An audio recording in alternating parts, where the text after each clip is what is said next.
Hello, Milwaukee. Oh, it's good to be back in the Midwest. How's everybody doing today? You look great. And it's a balmy 25 degrees.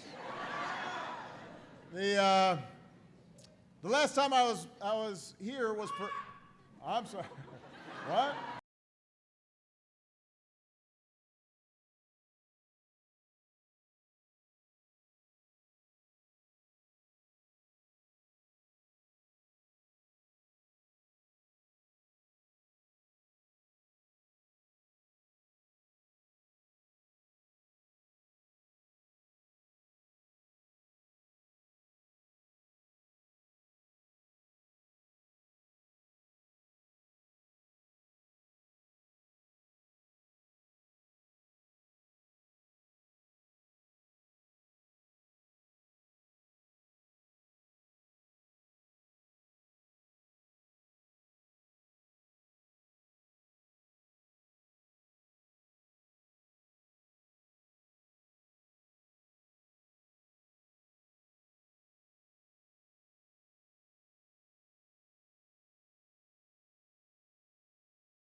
Values as Americans and making sure that hardworking Americans like Brent are no longer locked out of health insurance through no fault of their own.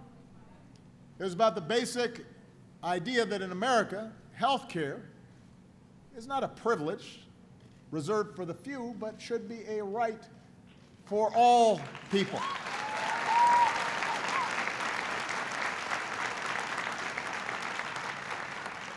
In the 6 years since I signed the Affordable Care Act into law, millions of people have bought affordable health insurance, and many of those bought it for the first time. Last summer, we learned that for the first time ever, America's uninsured rate has fallen below 10%. So this is the lowest rate of uninsured that we've seen since we started keeping these records.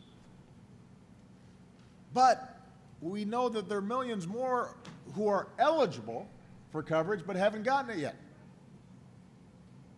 And that's understandable. When you're going about your day-to-day life, going to work, taking care of your kids, you're not paying attention to enrollment deadlines. A lot of people still don't know that most consumers can get covered for less than $100 a month, less than your cell phone bill or your cable bill. And obviously, there's been a lot of political noise surrounding the Affordable Care Act, so people haven't always known what's true and what's not. So here's what we did. We started a competition between 20 communities across America, from Philadelphia to Long Beach, from Atlanta to Denver, to see which city could get more of its uninsured neighbors to get covered. And I have to say that the folks who worked on this came up with some pretty clever ways to sign people up.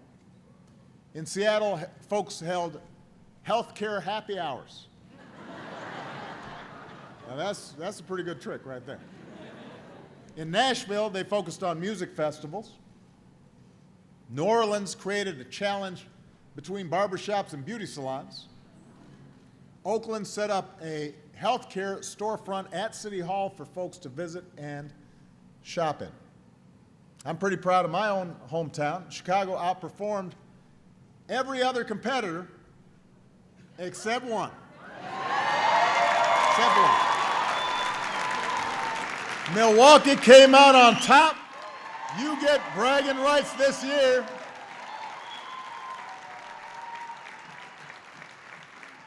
Bigger cities may have gotten more folks covered overall, but proportionally, relative to your size, you won out. All told, counting new folks and people renewing their coverage, you got nearly 90,000 people to sign up. That's enough to fill Lambeau Field, still have a big tailgating party with a lot of folks outside. And those tailgaters wouldn't have to worry because Obamacare covers indigestion from too many brats. They'd be covered.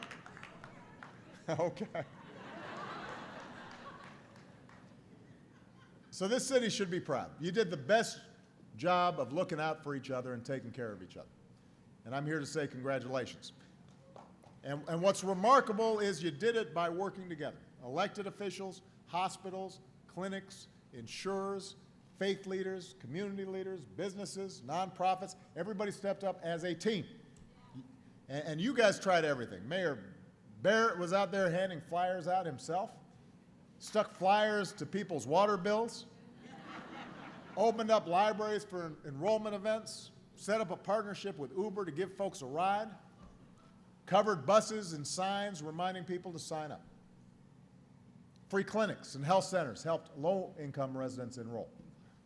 Independent insurance agents even volunteered their time to help people choose the best option for them and their families. And some folks were skeptical that insurance was just too expensive. So healthcare navigators used a cost calculator to help people figure out the most affordable plans.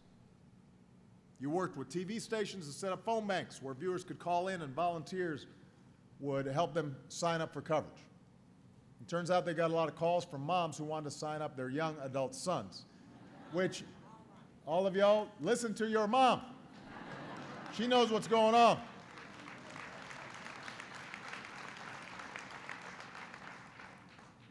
And let's face it, men are just stupid sometimes.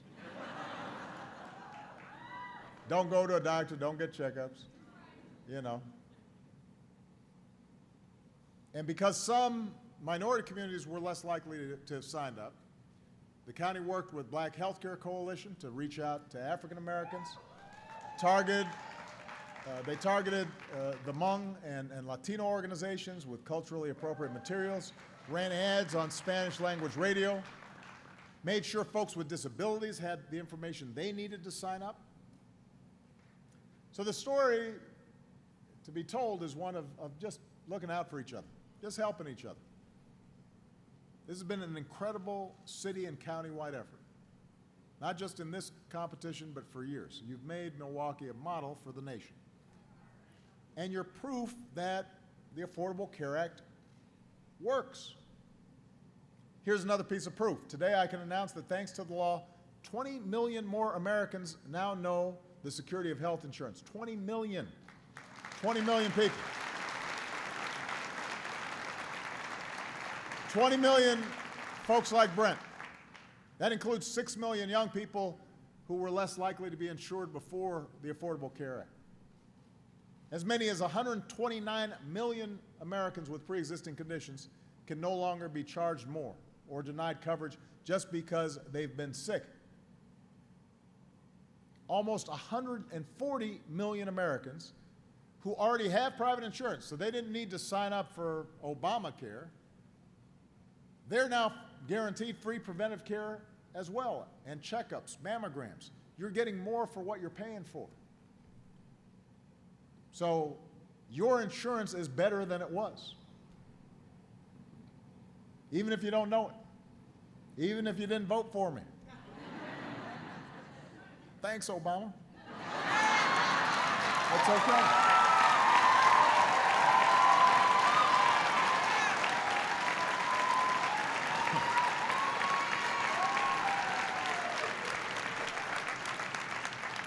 You got an upgrade. And contrary to claims that this law would be a job killer, since I signed it, we've seen steady economic recovery.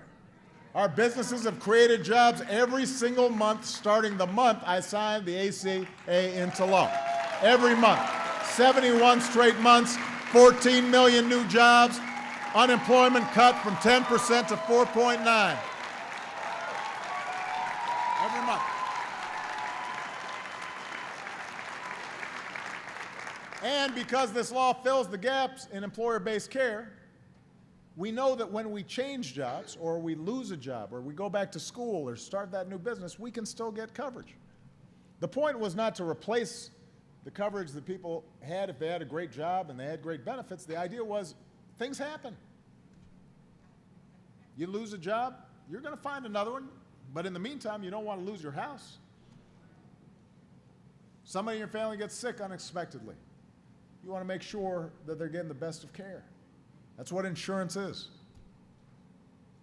And the Affordable Care Act is saving lives, not just for folks like Brett, but also because the law is encouraging hospitals to focus on quality of care.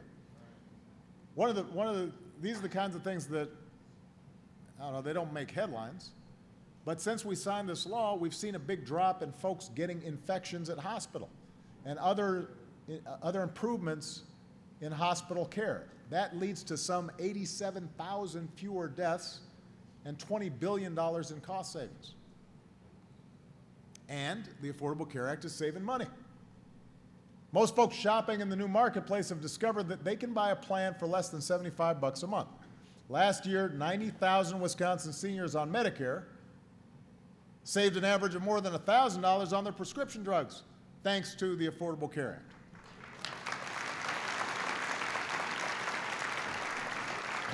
And we've been moving Medicare toward a payment model that rewards quality of care over quantity of care. And that means we want doctors and hospitals to focus on giving folks the right tests and the right treatment, not just trying to sell more tests and sell more treatments. And that delivers better outcomes. We've just learned we've already hit our initial goal of getting 30% of Medicare payments into this new model that's better for patients. So, the Affordable Care Act, AKA Obamacare, it's saving lives and it's saving money. And we've done all this while creating millions of new jobs. We've cut our deficits by almost 75%. The act itself has cost less than the original projections. And meantime, healthcare price inflation is at its lowest level in 50 years. So even if you aren't covered by Obamacare, your premiums or your employer's premiums or your share of premiums have increased at a slower rate over these last 3 years than they had in the previous 50, which doesn't mean that you're not still seeing some increases, and you may not be happy about that, but understand that we've actually significantly reduced the pace at which it was going up. And look, you wouldn't know any of this if you listened to the politicians on the other side out there about this, who are obsessed with repealing this law. To them, the facts I just mentioned don't matter, because this is an issue of ideology. This has to do with we're just against it. Facts, evidence don't comport with their conviction that the ACA means an end to the American way. And repeal has been a rallying cry. And they say they want to replace, but they still haven't come up with a replacement. Partly because we designed this plan with the help of a bunch of Republican thinkers including the then governor of Massachusetts. This is the plan that they signed into law there. Congressional Republicans have tried and failed to repeal or undermine it about 60 times. They've told you what they'd replace it with about 0 times. They sure won't tell you what would happen if they actually did repeal it. If they got their way, 20 million people will have their insurance taken away from them.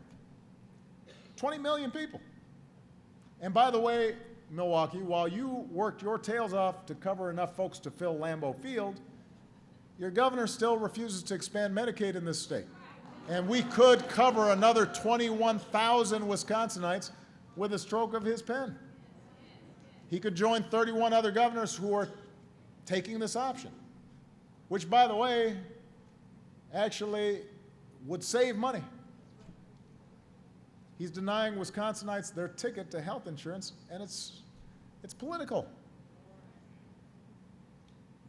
Your senior senator won't tell you that if he gets his way and it repeals Obamacare, millions of working families would see their insurance premiums spike. The leader of the Republicans in Congress, who lives just south of here, won't tell you that if he got his way and repeals Obamacare, millions of women would go back to paying higher premiums just because they're women. Millions of seniors would see the price of their prescription drugs shoot up. Now, they'll tell you, no, those are the good parts, we'd keep those. Well, if you add it all up, that's the Affordable Care Act. Why are you trying to repeal it? What is it exactly that you're trying to repeal?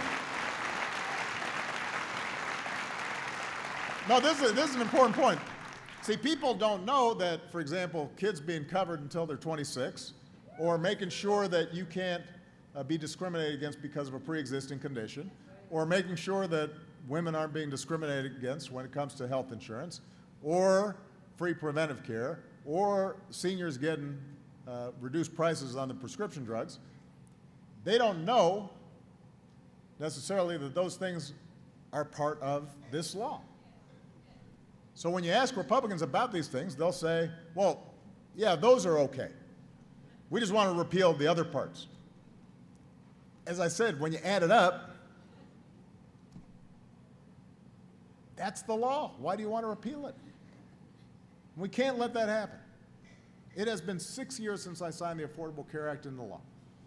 This is no longer just about a law. It's not about me. It's not about politics. This is about the reality that somebody like Brett goes through. I get letters every day, and people describe to me what it meant for them to have health care coverage. Now, if you're healthy at the moment, you may not think about it. But at some point, each of us goes through times where things don't work out that great. And you got to have a backup plan. Once you get out of Washington, most Americans support the reality that they don't want people not having coverage. The vast majority of folks like their coverage. The vast majority of folks are satisfied with their choices of doctors and hospitals. People like what we've done. The people who are actually using it, not just the people who are hearing about it on Fox News. I'm talking about people who are actually using it. For all the years of political fighting, all the repeal votes, all the predictions of apocalypse, the reality is that real people are finally getting insurance and having a bridge to stay insured as they go through various changes in their lives. That's taking place in places like this, in Milwaukee. Real communities looking out for each other. Now, we are going to keep working to make health care work even better. There are things that I would love to work with the Republicans on in the closing months of my presidency to fine-tune this thing and identify ways that we can improve quality even more and reduce prices even more. We could certainly get more folks covered who are currently being left out. We've got to keep working to get governors and state legislators to expand Medicaid and take care of their citizens. We've got to keep working to make prescription drugs more affordable. At Milwaukee, you have proved that what Americans care about most is not scoring political points, it's looking after each other. You've made a difference in people's lives. We're not going backwards. We're not going to go back to a time where people could be denied because of pre-existing conditions. That's not who we are. That's who we were. That's not who we are now. Americans know that. Earlier today, I had lunch at the engine company with Brent and a few others who had written me letters. Yeah, I get 10 letters every night. I read them. Keeps me connected to the people I'm supposed to be serving on a day-to-day basis.